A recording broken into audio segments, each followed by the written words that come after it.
So this is the last part of chapter 3, and it is the part that contains all of those calculations. Calculation after calculation after calculation, 12 in total in chapter 3. So you need to work through them, and I recommend that you watch this alongside all of the other videos in this section. You will not get good at this until you have tried it yourself. So pick up a pen and a paper and a calculator and have a go. First up, finding the empirical formula from the mass. Now all of this is a kind of analysis. You could do this with an actual experiment. But imagine that I measured the mass of calcium, and the calcium combined with a certain other mass of chlorine. So we've got the two reactant masses there.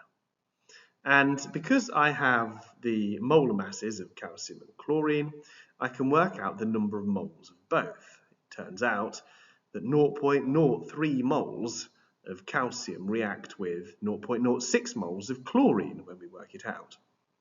Now, yes, you might be able to see that that's a 1:2 ratio, but sometimes it's not going to be so easy to see. And so the easiest thing to do is to divide. Well, first of all, put them next to each other as a ratio, 0.03 ... 0.06. But then divide both sides by the smaller of the two numbers. You see 0.03 divided by 0.03 is equal to 1. And it means that what is going to happen on the other side is, well, that side will be equal to 2. This is an easy mathematical way of representing this ratio in whole numbers, the smallest whole number ratio, in fact. So the empirical formula for this, there's going to be 1 calcium for every 2 chlorine. Calcium chloride, CaCl2. But these calculations can be more complicated than that. They might ask us for the molecular formula. Now, molecular formula are a little bit more tricky. So in this particular occasion, they've not given you the masses of the reactants. In this case, all they've given you is the percentage composition by mass. Now, what we can understand here is that those ratios of one chemical to the next, they're going to indicate to us the reacting quantities in proportion to each other. So they're just the same, basically, as working with a measured sample mass for each chemical. The molecular mass of the compound is given, 180 grams, and it then asks for the molecular formula. So first of all, we need to know the molar mass, or the relative atomic mass, of all of the chemicals involved. The carbon is 12, the hydrogen is 1, and the oxygen is 16. And the very next thing we need to do is we need to look at those percentage compositions by mass and divide them by their relative atomic mass. So 40 divided by 12 means we've got 3.33 moles of carbon, 6.67 moles of hydrogen, and 3.33 moles of oxygen. And again, you can see this is a 1:1 ratio. And in fact, that is the nearest whole number ratio, so we don't need to do that final step. Now, of course, if we have 1 carbon, 2 hydrogens, and 1 oxygen, the total molecular mass of this would just equal 30 grams. Now, it doesn't, because in the question it was given that it was 180 grams. So it must mean that 30 grams is a repeating unit. It is the empirical formula, but how many of those fit into a single molecule? So we take 180 and we divide it by 30, and the answer is 6. It must mean that there are 6 of these CH2Os, which would make it C6H12O6, glucose. Do you want to have a go? Have a go. Here we go. It wants to know the equation for this reaction. And here's the solution. Did you get it right? How about this one? And here is the solution. Please pause it here if you want to have a read. We're going to go up in complexity now. We need to talk about stoichiometry, which is all about the ratios of mixing chemicals. You might have noticed in a balanced chemical equation the numbers that sit in front of some of the molecules, representing the fact that there might be more than one of that molecule involved in the reaction. Now, in this example here, NaNO3 plus H2SO4, there's a number 1 in front of all of those, and so we don't need to write it down. It means that one molecule of that will react with one molecule of that, and it will produce one molecule each of those two products. Now, it's true to say that yes, it's a one molecule to one molecule reaction, but if we scaled that up by Avogadro's number, we would realize that it would take one whole mole of particles to react with one whole mole to give one whole mole of the two products. And so therefore, this doesn't only tell us how many molecules is involved in each reaction, but what the ratio of moles are in this reaction. So in this example, 2Fe plus 3Cl2, we're going to iron chloride, you can see that it's a 2 molecule of iron plus 3 molecules of chlorine would give 2 molecules of iron chloride. But it would also mean that there's 2 moles of iron plus 3 moles of chlorine gas would give 2 moles of iron chloride. So these questions might ask you to find something that is missing, the unknown quantity. And it can be a number of different things. But your approach should always start with writing down a balanced equation. Now, from the reacting masses of each substance that you've measured and the molar mass, you then need to find the number of moles of each chemical. That will enable you to calculate the number of moles of the missing quantity and convert this number of moles with the molecular mass back into the sample mass of the missing quantity. So this would enable you to find out how much of a certain product is produced, or alternatively, how much reactant is needed to produce a certain amount of product. So here's your challenge. 8.1 grams of aluminium react completely with oxygen to form aluminium oxide. And I want to know how much mass of aluminium oxide I get at the end. So you need to follow the steps on the right-hand side, writing down the balanced equation first, and then from the reacting masses of each substance and the molar mass, find the number of moles of each chemical, calculate the number of moles of the missing quantity, and then converting this number of moles to find the mass in grams of the aluminium oxide. Here comes the answer. You can quite easily get lost in calculations like this, so it's about keeping your head on and just trying to find the same path as you did before. It's just a procedure. You need to try to follow it whilst also having like an overview of what you're actually doing. Write the balanced formula first and write the molar masses of each substance down to calculate the number of moles of the reactant. It's 0.3 moles of aluminium. Now we know from the balanced formula that 4 moles of aluminium will turn into 2 moles of aluminium oxide. Now that means our 0.3 moles of aluminium is going to produce 0.15 moles of aluminium oxide. And now, using that formula that the number of moles is equal to the mass of the sample divided by the molar mass, we can rearrange that to find the mass of the sample, which turns out to be 15.3 grams. But if that was as hard as it gets, then life would be quite simple, because they're about to throw a spanner in the works. They're going to ask you to do these sorts of calculations when a gas or a liquid is produced. And the sort of things that they could ask, well, look at this question here. 0.552 grams of lithium react with water to form 125 centimeters cubed of a solution of lithium hydroxide and hydrogen gas. So one question they could ask is how much gas is produced, and the second question is asking about the concentration of the liquid. So let's work on these one at a time. So the first is we're going to find the volume of gas produced. Let's have a look. The solution is coming now.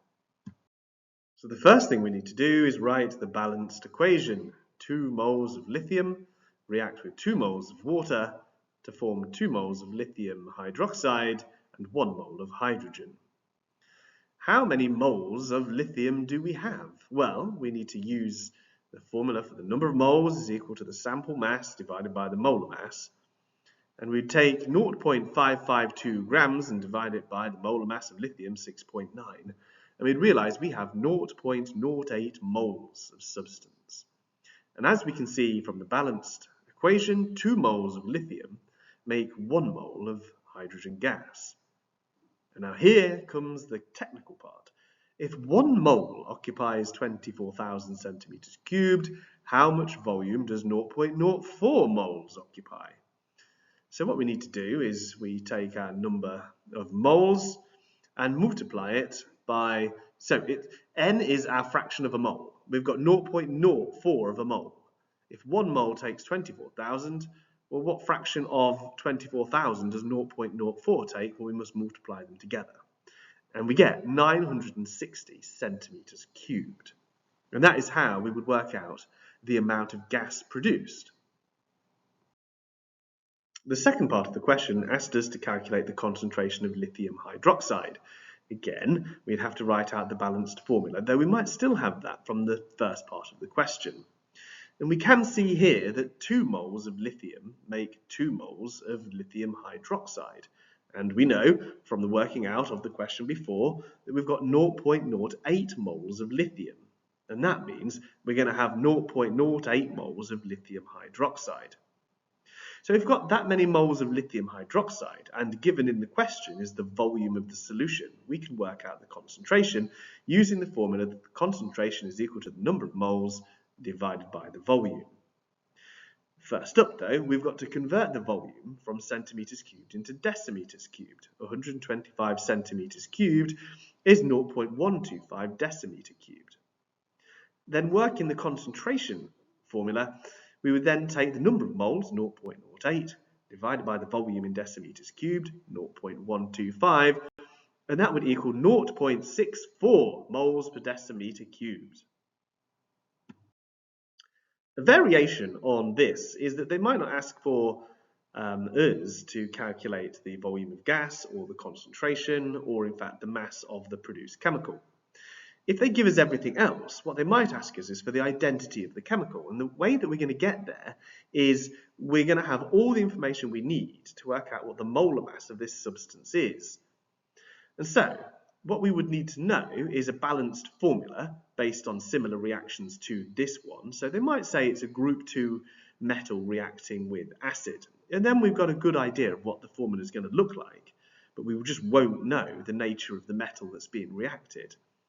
They'll probably tell us about the volume of gas produced and the mass of the unknown metal. So let's see how we would calculate this. The first part, which is quite complicated, is about the balanced formula. How do we know what the balanced formula is if the reactants are not known? Now you know that Mendeleev, in putting together his periodic table of elements, realized that things in the same group underwent the same chemistry. So if you knew it was group 2, then you'd be able to basically just write it in as if it was just an unknown group 2 metal, X. Add it to hydrochloric acid, and we get some sort of group 2 chloride plus hydrogen. And you can straight away balance it because of how many chlorines there are in the product. So that it means we're going to have 2 moles of the HCl in the first place. So you can balance it without knowing the identity of chemical X. Now we need to find out what to do next. Now this is a reaction of acid with some metal collecting gas in a gas syringe. Now what we're making an assumption here is that the hydrochloric acid is provided in excess, meaning more than is needed is going to be put in here. It is not going to be what we call the limiting reagent, that is going to be the metal. And we can actually check to see that it was in excess at the end of the process if we really feel like it. But anyway, the first thing we've got to do is take the volume of the gas produced, in this case 84 centimeters cubed, make some assumptions as it's room temperature and pressure, and this will enable us to calculate the number of moles of gas. Now, we've got to convert 84 centimeters cubed into decimeters cubed, which requires us to basically take the volume, divide it by 24,000, and that would tell us the number of moles based on the volume in decimeters cubed. So the number of moles, 84 divided by 24,000, works out as 0.0035 moles On to the next step. If we measured the mass of the unknown metal to start with as 0.14 grams, and we know from the balanced equation that 1 mole of metal produces 1 mole of gas, and we know from the volume of gas that we had 0.035 moles of gas, then we know that 0.035 moles of metal must have reacted. And what we can do is use there it is again, the number of moles is equal to the sample mass divided by the molar mass formula. We know the number of moles and we know the sample mass. And so what we can just do is take the sample mass, divide it by the number of moles, and we get that the molar mass is equal to 40 grams per mole. We then compare this to the periodic table and we come to the conclusion that the unknown metal was calcium. We've made the assumption so far that these reactions are perfect, when in fact they very much are not. Sometimes we might not get as much product as we were expecting. If we looked at the number of moles from the balanced equation, we might be able to predict a certain amount of mass of product. That would be the theoretical yield. In reality, when we measure the mass of the actual product, we might find that it's nowhere near. That would be the actual yield. And what we might be asked to do is to find the percentage yield, which is the actual divided by the theoretical times 100. Its calculation is very similar to you working out what percentage you got on a test. You take what you got divided by the maximum and times it by 100%. And here's a typical question. It wants you to identify all the reactants and products. So they'll give you the reacting mass of one of the reactants and the mass of one of the products. The reaction has not produced as much product as expected, so calculate the percentage yield. 1.15 grams reacts with an excess of chlorine, forming 1.872 grams of sodium chloride, not as much as was expected. So how much was expected? Well, that's the thing we need to now calculate. The final calculation of chapter 3 is something called atom economy. We want to know just how much of the mass of our reactants went into the product that we desired. A high atom economy produces a large proportion of desired products with few undesired products. So what we must do here is we must look at the products themselves, and we must look at the molar masses, not the sample masses. This is theoretical. We want to look at the sum of the molar masses of all of the products. So we know how many grams in molar mass there is there represented. But then the proportion of the products that were desired, what was the sum of their molar masses, and how did it compare to the total sum of all of the products, and times by 100%. Atom economy is very similar to efficiency in that way. You look at the useful energy divided by the total energy times 100 here. We're looking at the sum of the molar masses of the desired products and dividing it by the sum of the molar masses of all of the products. And so here, finally, you can see an example. So hydrogen is produced from a reaction of carbon and steam. What is the atom economy of this reaction? So a balanced equation of this, carbon plus water plus hydrogen, gives hydrogen and carbon dioxide. Calculate the molar mass of each product. So the molar mass of the hydrogen would be 4 grams, the molar mass of the carbon dioxide 44 grams, meaning that the total molar mass of the products is 48 grams, of which only 4 grams was desired. So 4 divided by 48 times 100% gives 8.3%. This is the atom economy.